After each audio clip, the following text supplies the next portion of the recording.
¿Sí? Ahí está. Si permanecemos de pie un segundo, podemos cerrar nuestros ojos. Señor, danos conciencia de esta realidad compleja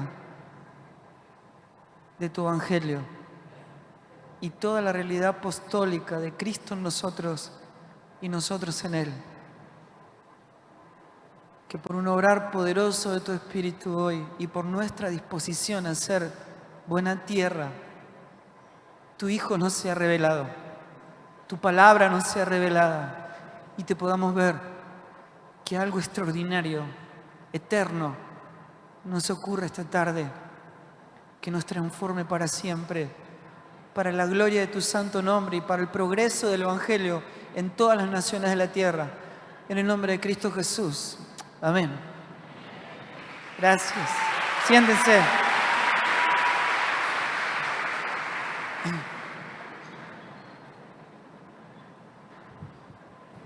Hoy me pidieron que hable de un tema que para mí es visceral, como es la adoración en el Hijo, la adoración en el nuevo pacto. La enorme diferencia,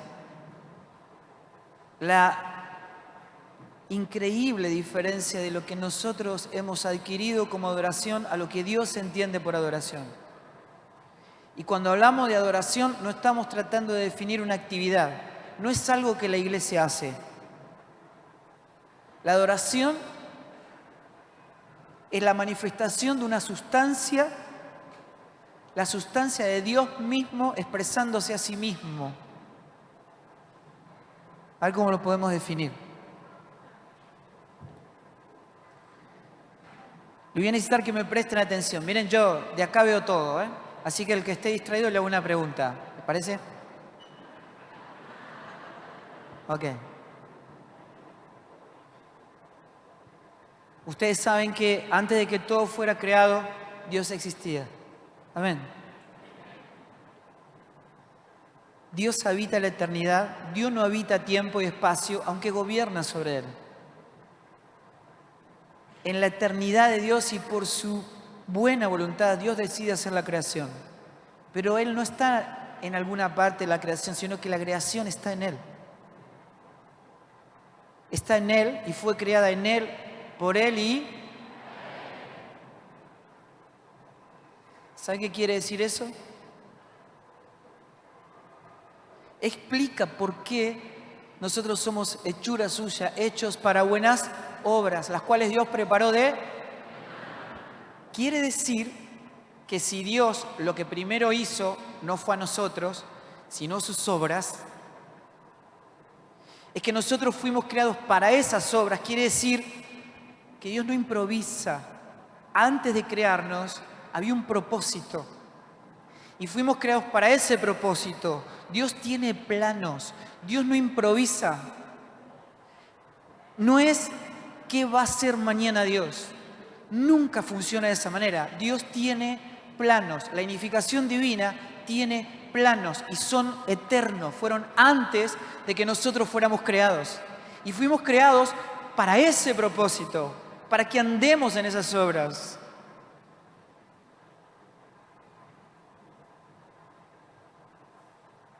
Todo lo que Dios es, todos sus atributos, todo su carácter, la expresión de sí mismo es su propia gloria.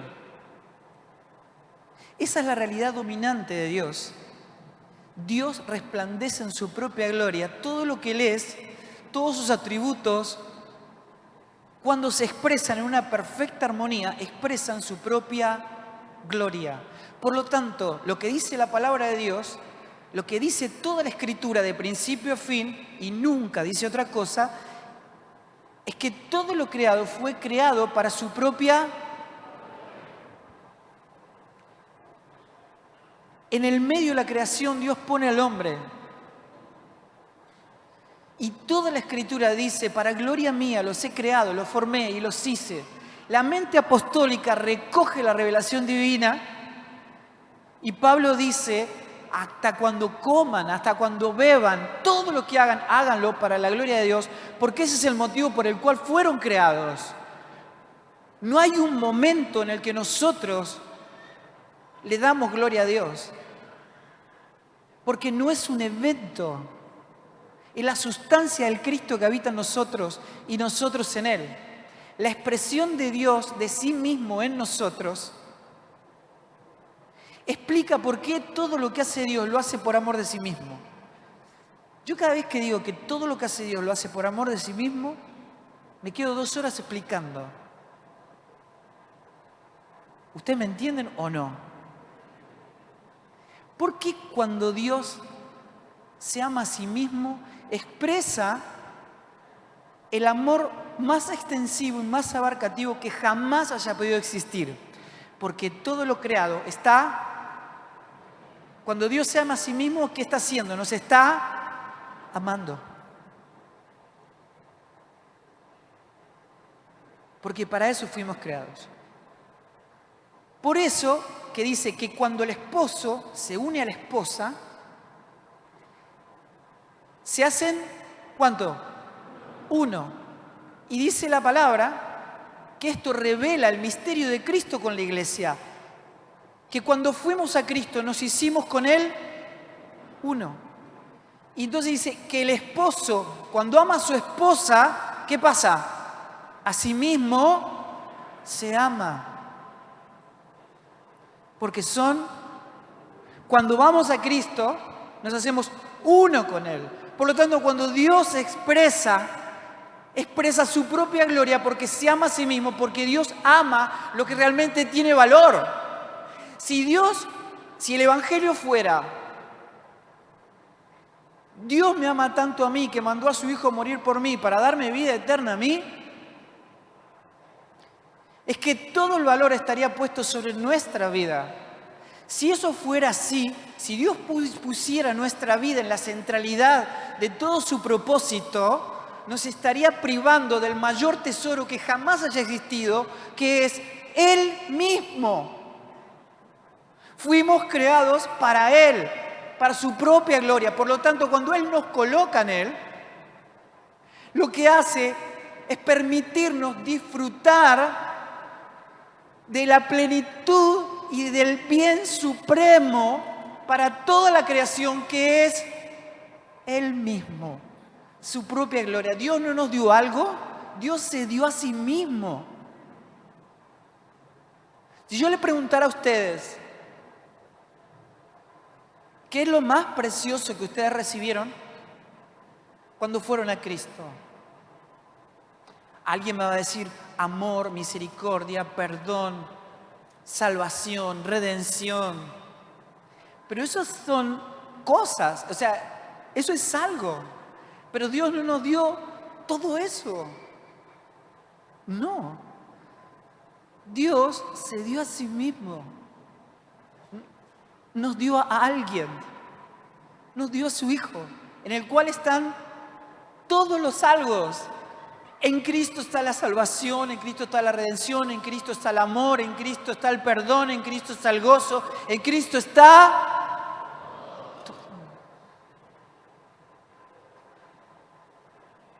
Esto es tan importante porque nosotros no somos gente hablando de valores. No estamos haciendo propaganda de cómo se vive mejor, porque el Evangelio no vino a mejorar nuestra vida. El Evangelio es una nueva creación. Dios no te mejora. Dios no te hace buen padre. Dios no te hace buen hijo. El buen padre está en Cristo. El buen hijo está en Cristo. La buena familia está en Cristo. Miren, yo creo que como muchos que hemos participado de congresos, de campamentos, y éramos jóvenes, ¿verdad? Todos. Y íbamos a buscar de Dios sin ninguna duda, pero mientras tanto prendíamos el radar, ¿no es cierto? Siendo solteros y mirábamos, tal vez encontramos a la compañera de toda nuestra vida, ¿o no?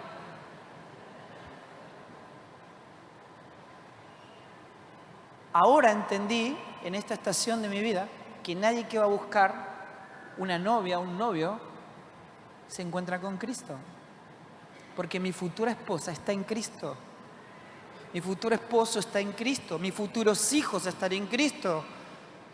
Todo está en Él. Y a menos que no lo comprendamos de esta manera, vamos a seguir yendo a Cristo buscando regalos de Dios, cuando en realidad ningún regalo de Dios satisface, porque todo tiene fecha de vencimiento. Lo único que satisface es Él. Es su propia gloria. Es la gloria de su santo nombre. La iglesia está enamorada de lo sobrenatural, de los milagros, de las señales, ¿no es cierto? Pero Jesús se paró en el monte y ahí dijo, miren todo lo que le di de comer, mañana van a volver a tener hambre. Eso así de fácil.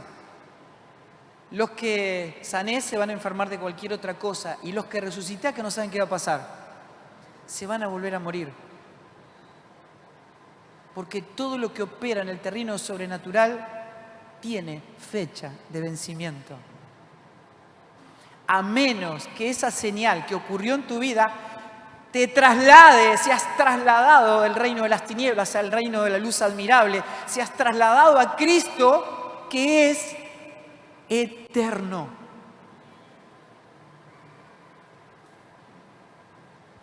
No. Cuando comunicamos un evangelio que mejora la vida de las personas, estamos conduciendo a la gente a otro líder, no es a Cristo. De ninguna manera. O pregúntenle a los apóstoles si le mejoró la vida.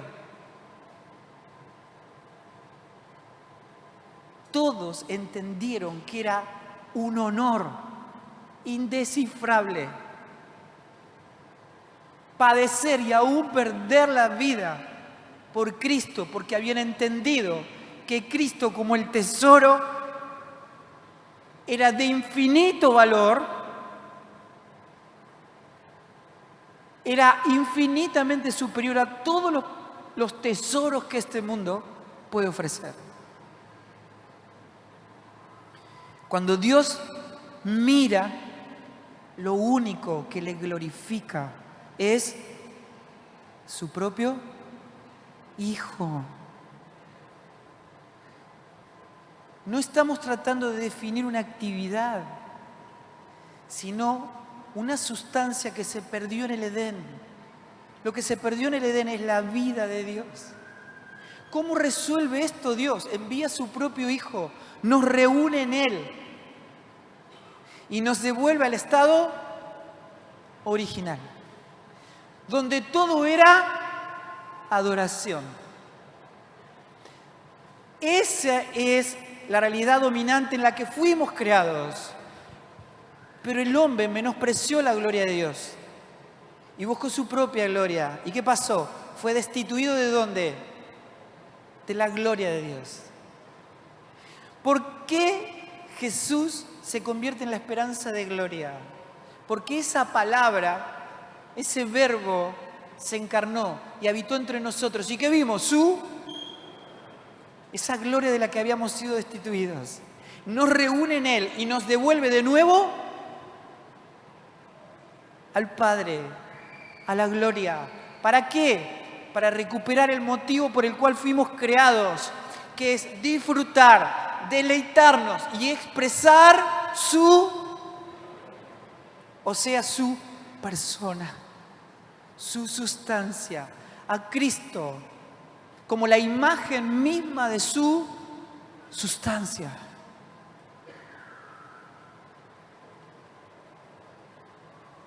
Déjenme leer este pasaje porque no se puede hablar de oración si no hablamos de Juan capítulo 4, ¿verdad? ¿Qué dice esto? Él estaba hablando con la mujer samaritana y le pide agua a la mujer y el Señor le dice, yo tengo un agua para darte de beber, que si bebes de ella nunca más vas a volver a tener sed. Y él le estaba diciendo, si vos supieras que esta agua es todo lo que glorifica a mi Padre. Así que ella le dice, Señor, nuestros padres adoraban en este monte Pero ustedes los judíos dicen que en Jerusalén es el lugar donde se debe adorar. Jesús le dice, mujer, créeme que la hora viene cuando ni en este monte ni en Jerusalén adoraréis al Padre. Ustedes adoran lo que no conocen. Cuando los verdaderos adoradores, nosotros amamos lo que sabemos porque la salvación viene de los judíos. La hora viene y la hora es esta. Ahora es. Cuando los verdaderos adoradores adorarán al Padre en espíritu y en verdad, porque también el Padre tales adoradores busca que le adoren. Dios es espíritu y los que le adoran en espíritu y en verdad es necesario que adoren. Le dijo la mujer, sé que ha de venir el Mesías, llamado el Cristo. Cuando Él venga nos declarará todas las cosas. Y le dijo, mujer, yo soy el que habla contigo. Lo que Él le estaba diciendo, el mismo que está sentado en el trono, está frente a vos dándote testimonio de esta realidad eterna. Lo que estaba pasando era más o menos esto. Jesús le estaba diciendo a la mujer samaritana, miren, el problema de ustedes los samaritanos no es que estén adorando en la montaña equivocada, no es eso. El problema de ustedes es que no conocen a quien dicen adorar. Y ahí está el problema, y ahí está el eje gravitacional de nuestro problema.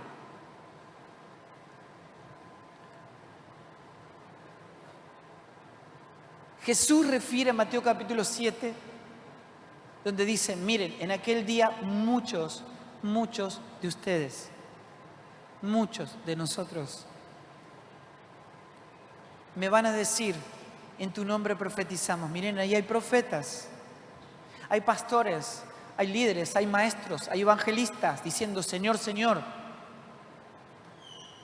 Me van a decir, profetizamos, echamos fuera demonios, hicimos muchos milagros en tu nombre. Y el Señor les va a decir, nunca los conocí. Esperen. En definitiva, lo que quiere decir el Señor es que lo único que va a contar a la hora de encontrarnos con Él es si le conocemos y si somos conocidos por Él. El problema es que adoran a quien no conocen. ¿Y qué es conocer al Señor? Versículo 21. El Señor dice, yo solamente conozco a los que hacen la voluntad de mi Padre que está en los cielos.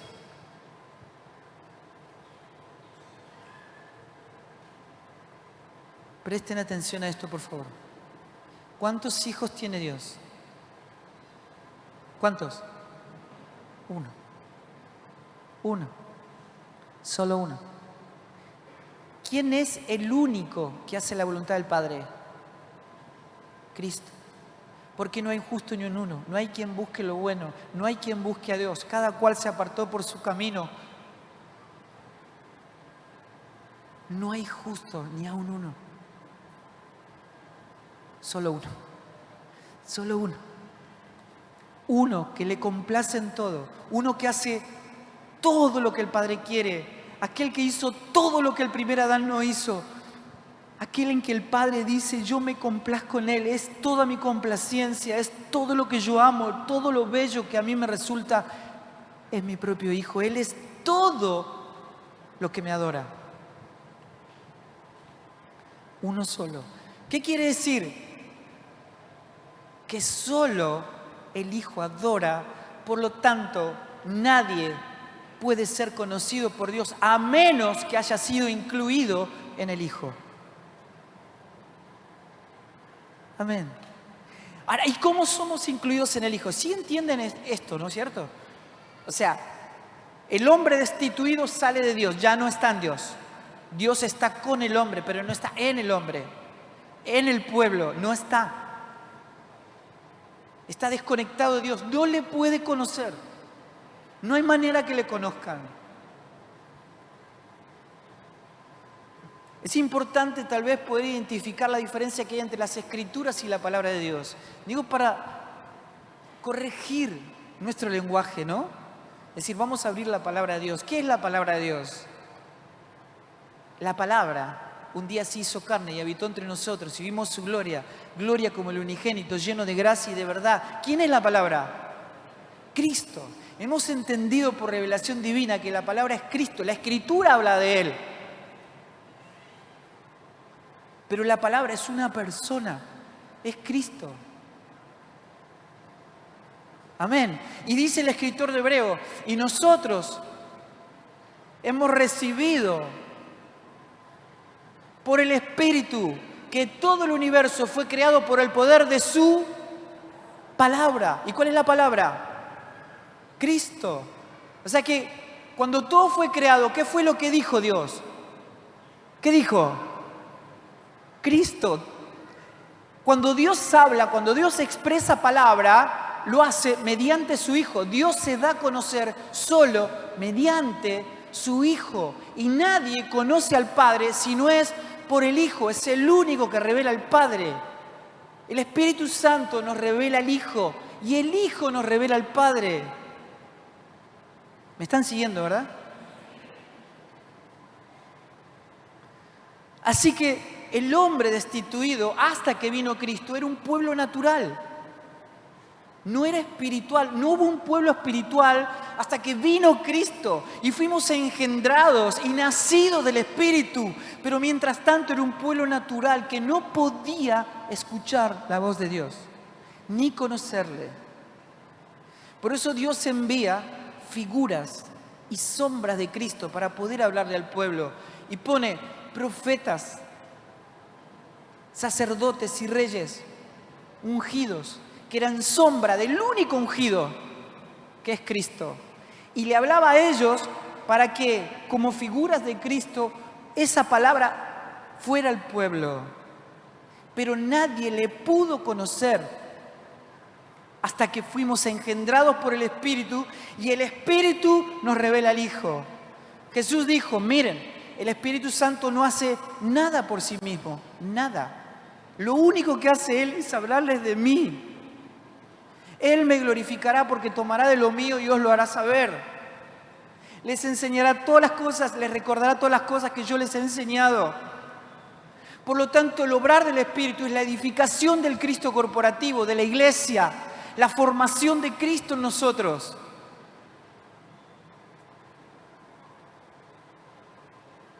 Por lo tanto, lo único que adora al Padre, amados, no es lo que cantamos, no es lo que decimos, es quienes somos en Él. Tiene que haber una vida producida por el Espíritu, tiene que haber un Cristo manifestado en mi vida para que haya algo que le adore. Si yo le diría a ustedes, vamos a adorar sin música, sin canciones, ¿cómo adoramos? No lo sabemos porque lo hemos resuelto en la actividad. Le hemos dado una fisonomía. Pero lo único que adora al Padre es la expresión del Hijo, es una vida puesta en el altar del sacrificio. Pablo dice, mi única condición y la condición, las 24 horas del día, los 365 días del año, es estar crucificado juntamente con Cristo, para que no sea yo, sino que sea Cristo en mí, que es todo lo que adora al Padre. Ahora si nosotros nos postráramos, nos arrodilláramos, entendiéramos esta realidad y nos quebrantáramos y le diríamos, Señor, quiero ser honesto contigo y abremos nuestro corazón. La pregunta es, ¿esto adora? No, no adora. No, lo que adora es Cristo. No es lo que yo diga, no es lo que yo haga. Es la sustancia del Cristo que habita en mí. No hay adoración a menos que Cristo sea manifestado en nuestra vida. Porque la adoración no es natural. Nadie puede decir vamos a adorar. La adoración es en espíritu y en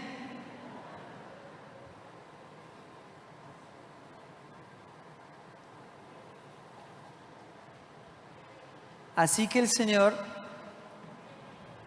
le dice a esta mujer: mujer, la hora es esta, porque yo soy el que hace posible la adoración. Yo soy lo único y todo lo que adora al Padre. Nadie podía adorar hasta este momento. Antes se hacía en forma de figuras y sombras, pero ahora ya la sustancia de todo lo que adora al Padre está acá. Así que yo soy el que hace posible la adoración y es ahora porque yo estoy acá.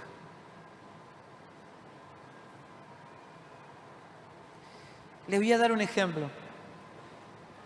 Supongan que hay un matrimonio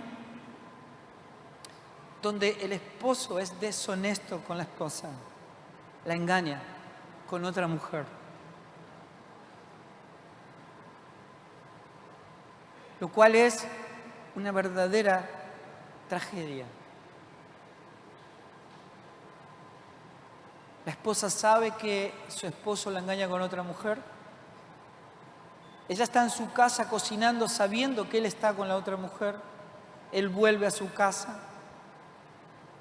toca la puerta, entra, ve a su esposa cocinando y le dice: querida, ¿querés que te ayude a servir la mesa? Ella lo mira y le dice: honestamente, no. Honestamente, no.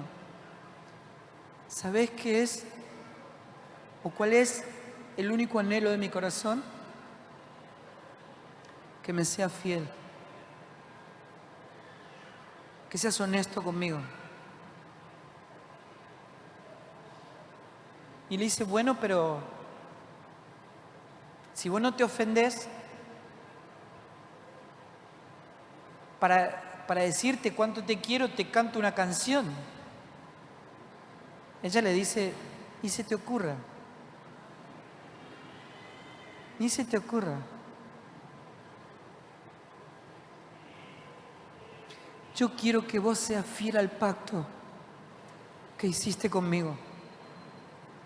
¿Sabés qué es lo que quiero? Tu corazón.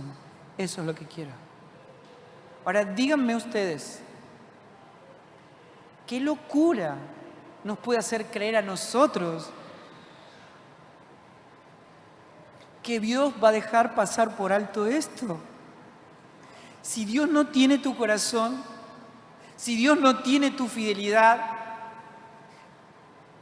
no quiere nuestro canto. No quiere que le diga lo que no está dispuesto a expresar en vida. Es una locura.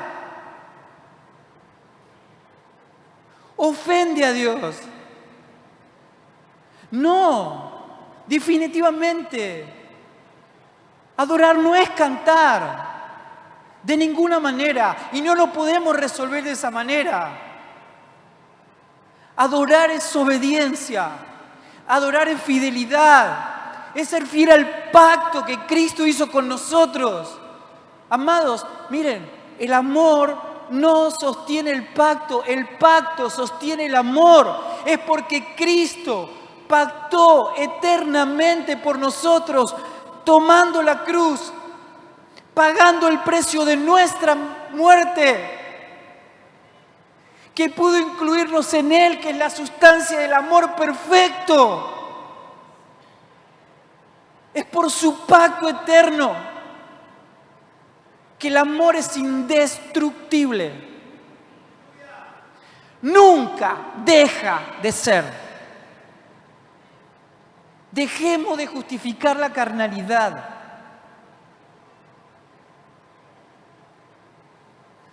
Todo lo que está en Cristo expresa su sustancia y no es nuestro amor, es su amor. La profecía de Ezequiel y Jeremías es: yo voy a sacar tu corazón de piedra y voy a poner un corazón de carne, pero no es otro corazón, es su corazón. Por eso podemos amar lo que Dios ama. Por eso podemos desear lo que Dios desea. Porque Él produce en nosotros el deseo, el querer. Él produce el obrar, el hacer, Él lo produce, no nosotros. Porque es su corazón, porque es su persona.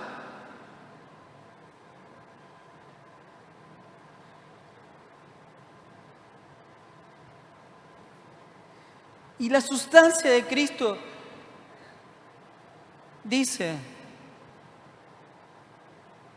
todo lo espera, todo lo soporta, no busca lo suyo, no se irrita, no guarda rencor, no se ofende.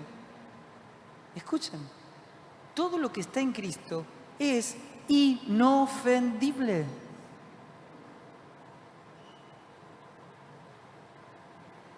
No hay deuda, Cristo ya la pagó. Nadie nos debe nada. Podemos amar a nuestros enemigos porque Cristo murió por amor a sus enemigos y en esa lista estábamos vos y yo en otro tiempo.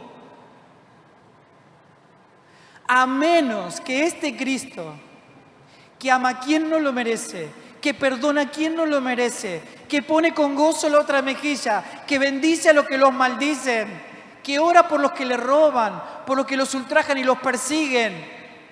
Si no está esta sustancia en nosotros, no hay nada que adore, hermano. No hay nada. Cantamos, pero la iglesia no adora.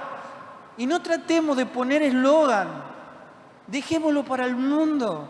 No es Argentina adora, Cristo adora, solo el Hijo adora. Podemos cantar, pero adorar es otra cosa.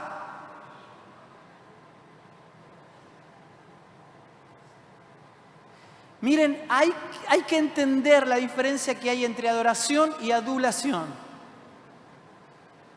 Cuando no hay Cristo en mi vida y yo le digo a Dios todo lo hermoso y lo bueno que a mí me parece, lo estoy adulando, pero no hay adoración. Le digo todo lo enorme, lo bueno, lo grandioso, lo glorioso, pero en mi vida no hay un Cristo que lo exprese. ¿La iglesia adula o la iglesia adora? ¿Qué hace?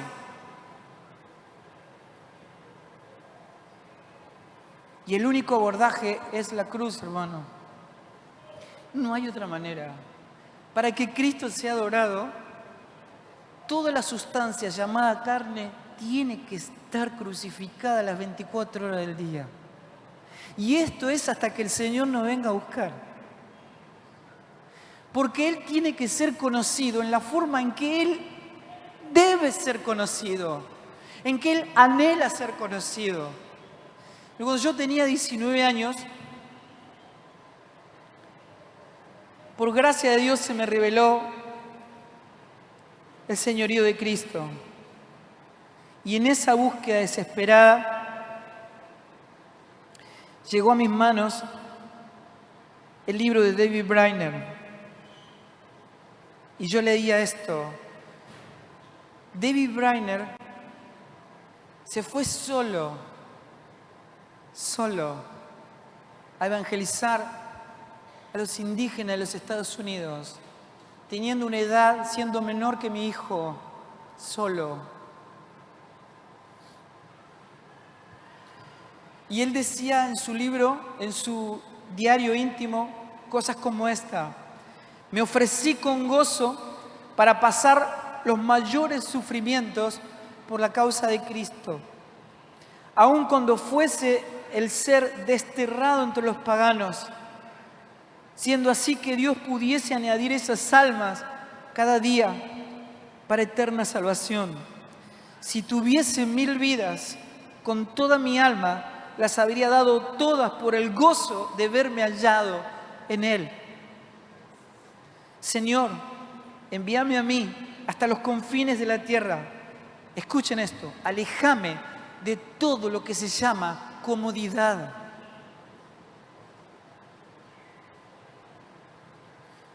Envíame aunque me cueste la vida. Y escuchen, añade esto diciendo, adiós amigos, adiós comodidades terrenales, aún las más anheladas por todos si el Señor así lo quiere. Pasaré hasta los últimos momentos de mi vida en cavernas y en cuevas de la tierra, si esto sirve para su gloria y el progreso del Evangelio. en las naciones. Miren lo que decía. Dice, ¿cómo me dolió tener que gastar mi tiempo durmiendo?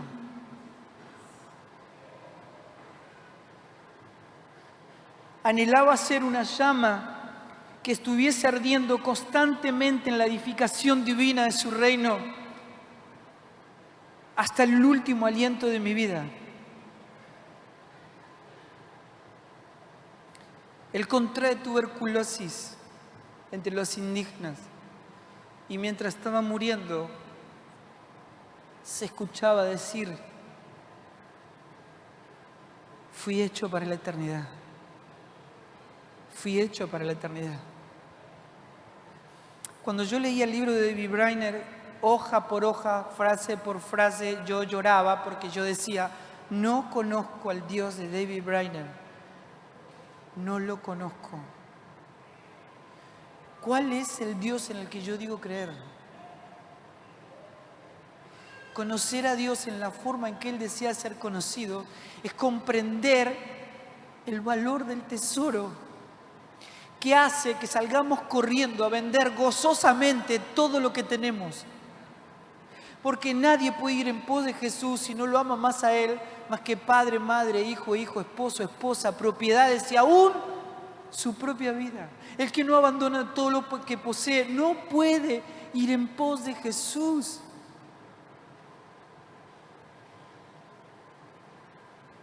Por favor, nadie diga que Fabián es radical. Dios es radical. El Evangelio es radical. Amados, que nadie reciba en vano su gracia esta tarde. Porque la única manera de ser conocidos es ser hallado en Él. Y para ser hallado en Él hay que pasar de muerte a vida.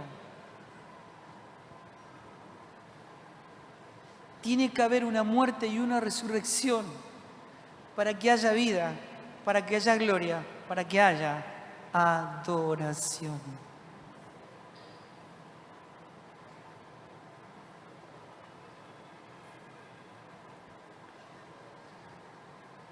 Miren, yo cuando veo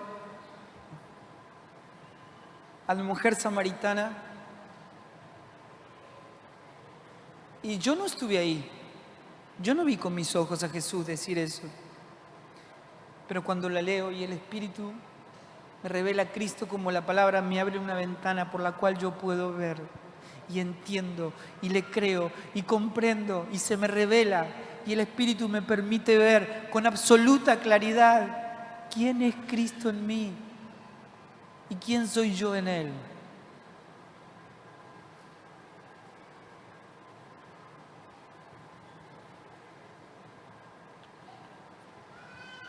La adoración es el combustible de las misiones. Nadie puede recomendar lo que no conoce y lo que no valora. No se puede valorar lo que no se conoce y no se puede disfrutar lo que no se valora. A menos que Cristo me sea revelado como el tesoro de infinito valor, imposible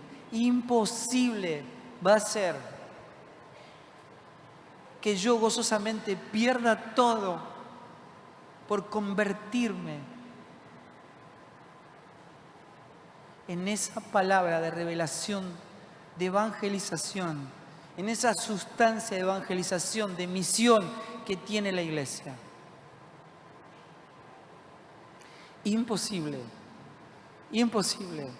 Podemos ser evangélicos, créanme, es bastante sencillo ser evangélico, solamente hay que repetir determinados dogmas, determinadas costumbres, servir, porque a la carne le encanta servir, ofrendar, diezmar y ya está. Pero a menos que se te revele la puerta de entrada al reino.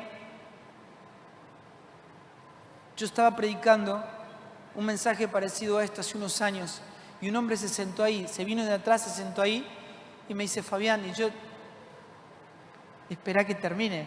Y cuando termino, enseguida me abordó y me dijo, no lo vas a creer, vengo de hablar con un hermano, con un hombre, que me estaba diciendo lo mismo que vos estás predicando. Él estuvo en coma y murió. Y los médicos hicieron un trabajo de RCP y lo pudieron resucitar, lo pudieron traer a la vida. Pero él me estaba contando que cuando murió, lo vio al Señor. Lo vio. Y dice que cuando lo vio, yo lo vi, dice, inmediatamente me postré a sus pies y le dije, Señor, cuánto anhelaba verte. Y dice que el Señor lo miró y le dijo, pero yo no sé quién sos. Dijo, pero Señor, yo te serví durante 30 años. Y el Señor le dijo, pero nunca te conocí.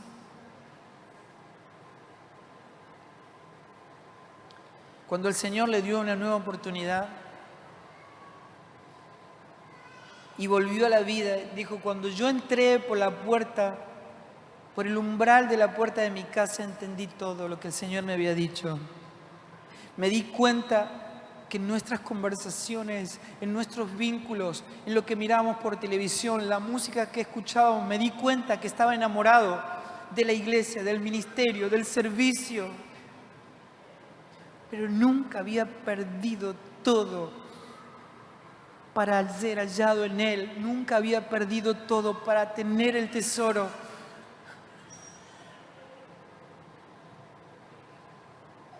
Él no era el todo para mí.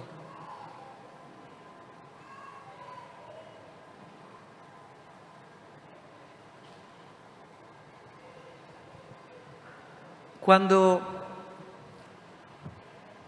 el Señor le termina diciendo, hablando acerca del conocimiento, Él dice, ha llegado la hora en que el Hijo del Hombre sea glorificado. Y yo digo, o sea, que el Padre reciba la gloria, que es el motivo por el cual yo fui enviado, por el cual fuimos creados. Él dice, llegó la hora en que el Padre sea glorificado.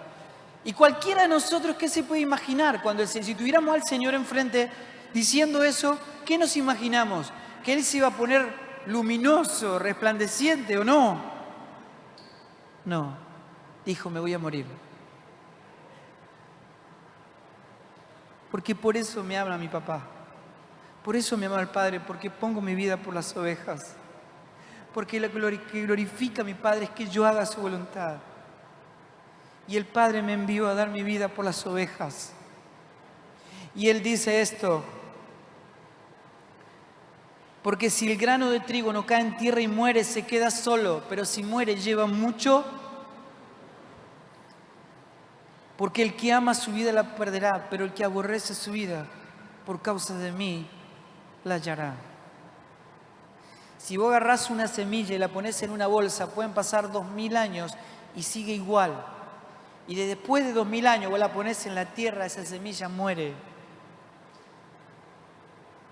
Y saca sus raíces, y sale un tallo, y sale la planta, y crece, y madura, y cuando madura da fruto de vida. Miren, mucha gente cuando cree que Dios te va a mejorar la vida, viene como una planta toda seca, toda torcida, sin hojas, por las decisiones, por la vida que ha llevado lejos de Dios. Y lo que espera la gente es que Dios la tome, la abrace, la bese, la abone, la riegue para que salga la plantita más fuerte y más frondosa. ¿O no? La gran noticia del Evangelio es que Dios no hace eso, lo cual es genial. ¿Sabes lo que hace el Señor? Saca un hacha y la corta porque de tu antigua naturaleza no tiene que quedar, y pone una nueva semilla, una nueva simiente que tiene otra naturaleza, una naturaleza divina. y la pone, y si haya buena tierra, esa planta va a crecer y va a dar fruto, y ese fruto es Cristo, todo lo que adora. Y da fruto, y ese fruto es amor, gozo, paz, paciencia, benignidad, bondad, fe, mansedumbre, templanza, el carácter, la vida de Cristo. Todo lo que adora al Padre. No le digamos adoración a otra cosa, hermanos. Necesitamos volver de esta locura. Nos tiene que ocurrir Cristo. Por favor, volvamos.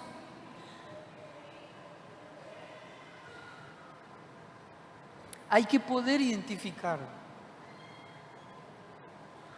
Recién estaba compartiendo esta dificultad en que tenemos de querer modelar, de querer maquillar, de querer mejorar a Adán, de querer mejorar la carne, pero la carne se expresa en forma de sustantivo, no de adjetivo.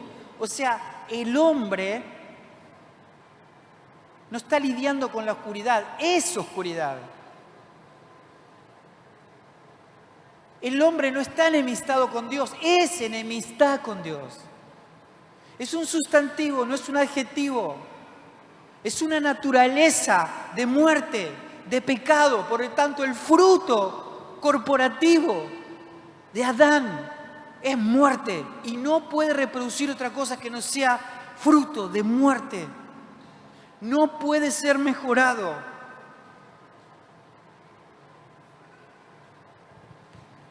Yo decía, ¿cómo hacemos para que un chino se convierta en argentino? ¿Cómo hacemos? Capaz que, viste, se nacionaliza, pero no alcanza. ¿Por qué? Porque si sale un examen de ADN, ya va a saber quiénes son sus padres. ¿Cuál es la única manera que un chino se convierta en argentino? Que se muera y nazca en Argentina. Es la única chance. ¿Cómo somos hallados en Cristo? Muriendo en Adán y naciendo en Cristo. Si no hay muerte y resurrección, no hay vida. No hay vida.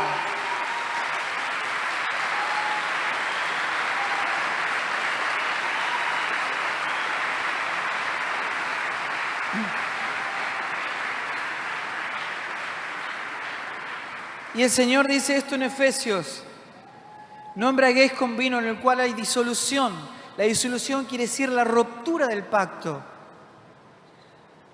Antes bien, sed lleno del Espíritu, hablando entre ustedes, expresando entre ustedes salmos, himnos y cánticos espirituales, cantando y alabando al Señor en vuestros corazones. Pero lo que está diciendo es esto: más bien, sed llenos del Espíritu Santo. ¿Qué quiere decir? Que la adoración es el fruto ¿de qué? De ser llenos del Espíritu Santo. Es decir, no hay una vida producida por el Espíritu, que lo único que produce el Espíritu Santo en nosotros es la modelación de Cristo en nosotros. Entonces no hay adoración. Y entonces podemos decir, como decía el profeta Isaías, de labio me honran. Dicen cosas tremendas de mí, hermosas de mí, pero su corazón está lejos. No me conocen. Se expresan en doctrinas de hombre, me deshonran. La primer señal de adoración apareció en Hechos capítulo 2, cuando fueron llenos del Espíritu Santo, y decía, y oímos hablar las maravillas de Dios. Como consecuencia de la llenura de ese Espíritu Santo. Es como fruto de labios que confiesan su nombre, porque hay una vida, hay una expresión de una vida que adora. La gente decía, están locos, están borrachos, y Pedro dice, no, miren, esto no está ni loco ni borracho, lo que está ocurriendo es lo que profetizó Joel. Esto es lo que iba a pasar cuando Jesús dijo, la hora viene y la hora es esta, es que los verdaderos adoradores, ve que Dios no busca adoración, ¿qué busca? una sustancia llamada Cristo. Adoradores. Adoradores. No somos nosotros quienes adoramos a Dios, es su Hijo en nosotros.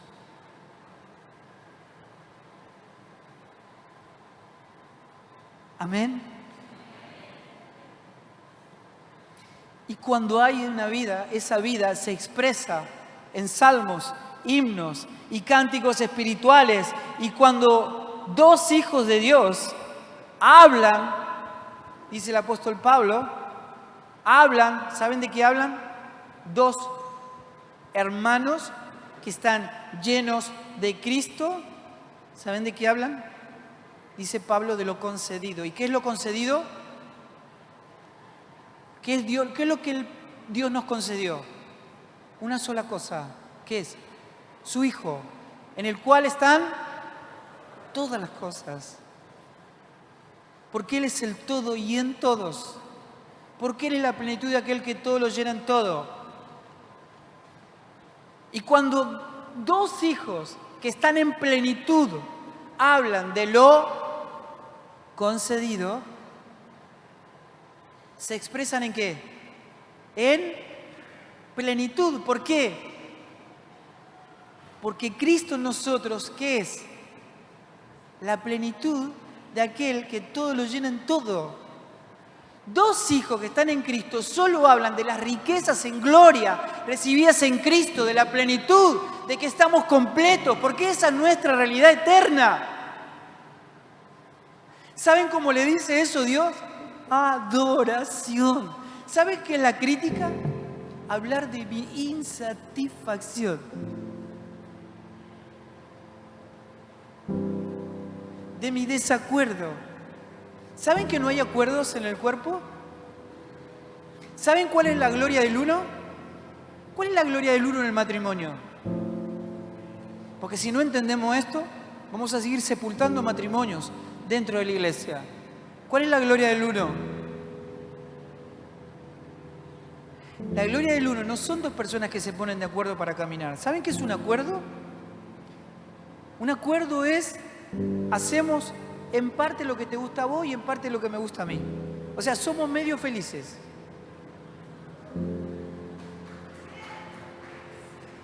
En el cuerpo no hay acuerdos. En el cuerpo todo lo gobierna la cabeza. Es una sola voluntad gobernante. El matrimonio, que es como a Cristo y la iglesia, no son dos personas que se ponen de acuerdo para caminar juntos. Son dos personas que gozosamente renuncian a sus propias voluntades para hacer solo la voluntad del Padre. Dígalo, dígame, dígame, porque ese es el matrimonio en Cristo. Es indestructible.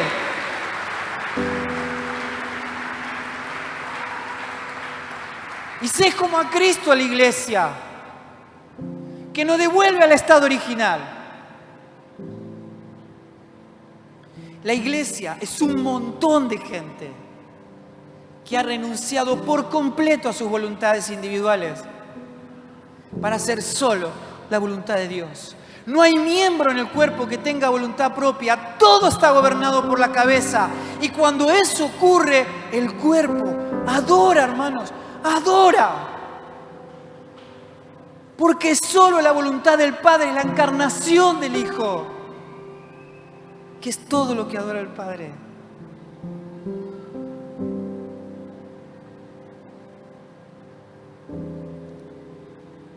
Hemos tratado de explicar un evangelio consumido por el humanismo. Miren, dice la palabra de Dios que cuando vamos a Cristo, Él nos da su Espíritu y se hace uno con nosotros. Pero que el hombre viejo y el hombre nuevo, aunque son completamente diferentes y opuestos entre sí, y se rechazan el uno al otro, uno desplaza al otro, coexisten. Por lo tanto, la guerra es contra la carne hasta que el Señor nos venga a buscar. Por eso, la única manera de ir en pos de Jesús y que Él sea manifestado en mi vida es estar crucificado que nuestra carne, la sustancia llamada carne, esté crucificada juntamente con Él.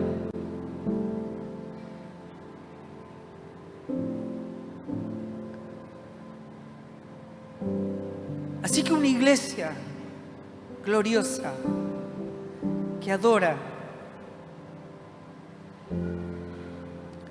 gozosamente toma la cruz porque sabe que es el único abordaje de que nuestro Dios sea adorado, porque en definitiva ese es el motivo por el cual nosotros fuimos. Dice el escritor de Hebreos que por el gozo puesto delante de Él, el Señor tomó la cruz. ¿Por qué tomamos la cruz nosotros? Por el gozo, hermanos. Por el gozo de ser hallado en Él. Por el gozo. Porque Él es nuestro gozo. Porque Él es el tesoro. Dios quiere, está siempre gozoso. ¿Qué quiere decir? Dios quiere que estemos gozosos, pero lo que quiere que entendamos es que nuestro gozo es Él. Y si el abordaje no es mediante la cruz, nunca vamos a vivir la plenitud de gozo para la cual fuimos creados. Por lo tanto, llamamos a iglesia a un pueblo que todo el tiempo está diciendo y expresándose en necesidad. Ore por mí, dígame, óreme. Necesito.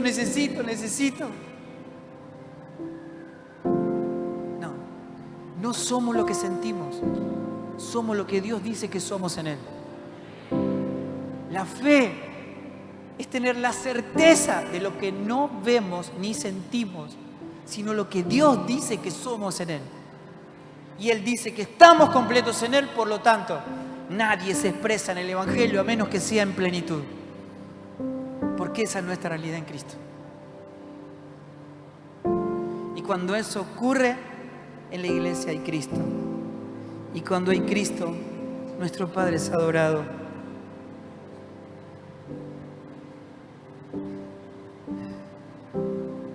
Bendito sea Dios. Miren, David decía, tu misericordia es mejor que la vida. Tus mandamientos son un deleite para mí. Porque yo, dice el Señor, voy a poner mi ley en tu mente. Te voy a dar una mente, mi mente, dice el Señor. La mente de Cristo, que ama todo lo que Dios ama. Y voy a poner mi ley en tu mente y en tu corazón, para que ames mis mandamientos y mis estatutos y los pongas por obra.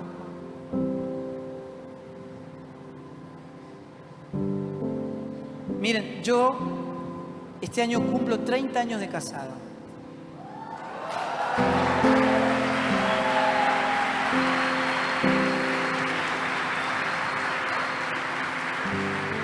Y jamás me costó serle fiel a mi esposa. Jamás. Básicamente porque todo mi corazón le pertenece a ella en este vínculo matrimonial.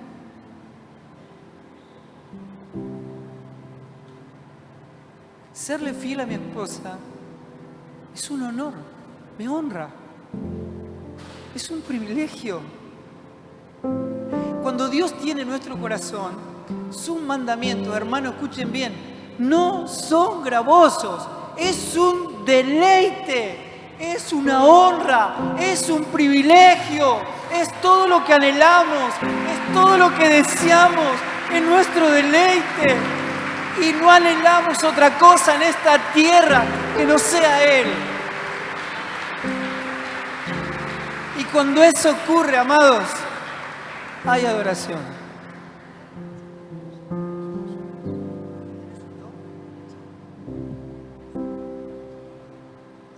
Miren, yo cuando era chico no entendía esto.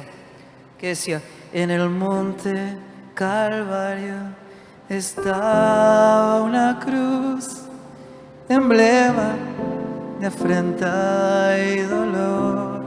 Y miren qué dice, porque yo la amo, mas yo amo esa cruz con gozo, donde murió mi Jesús por salvar al más vil pecador.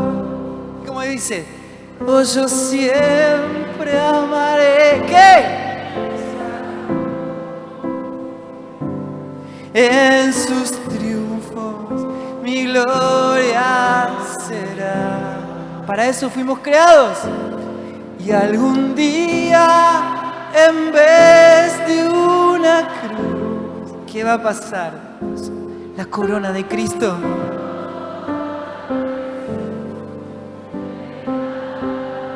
En sus triunfos. ¿Sabes cuándo triunfa la cruz? ¿Cuándo triunfa la cruz?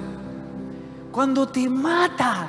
Ahí triunfó. Cumplió su propósito. Como lo hizo con el Señor, lo tiene que hacer con nosotros. ¿Para qué? Para que juntamente con Él seamos resucitados, hermanos. Para eso es la cruz. En la cruz de Jesús, donde su sangre vertió, hermosura contempló sin par. Pues en ella triunfante a la muerte venció, y mi ser puede santificar. Y que se escuche, ponete de pie. Oh, yo siempre amaré esa cruz. A ver.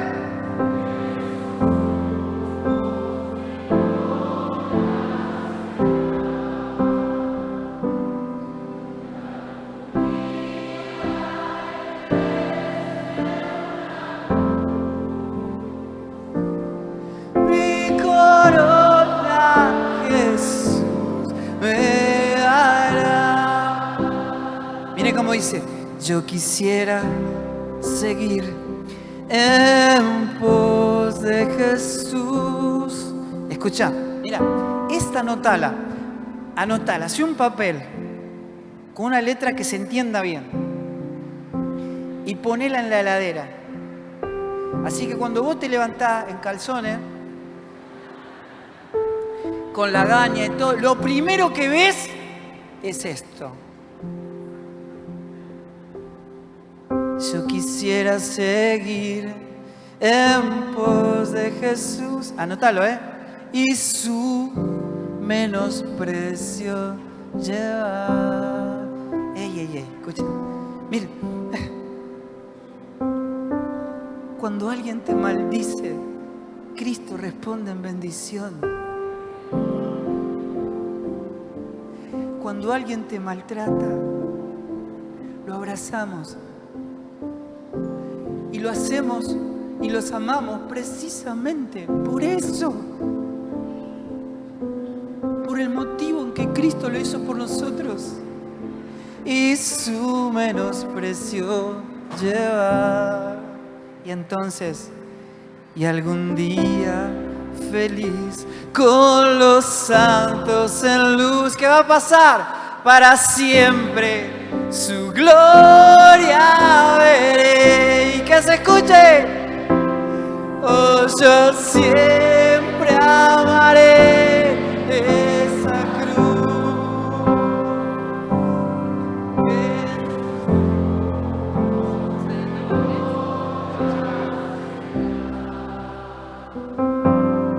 Y algún día, en vez de una cruz, mi corona Jesús me hará. Miren, caminamos en un vía crucis, cargando la cruz. ¿Cuándo? Cada día. ¿Hasta cuándo? Hasta que el Señor nos venga a buscar. ¿Para qué? A fin de conocerle y ser hallado en Él. Un pueblo de adoradores en espíritu y en verdad. ¿Lo hacemos juntos? ¿Lo hacemos juntos? Dejamos de ser evangélicos y empezamos a ser adoradores en espíritu y en verdad. ¿Lo vamos a hacer? ¿Lo hacemos juntos? 1, En el uno, así vamos a hacer. Dios lo logra en nosotros. Que la gracia de Dios esté con cada uno de ustedes.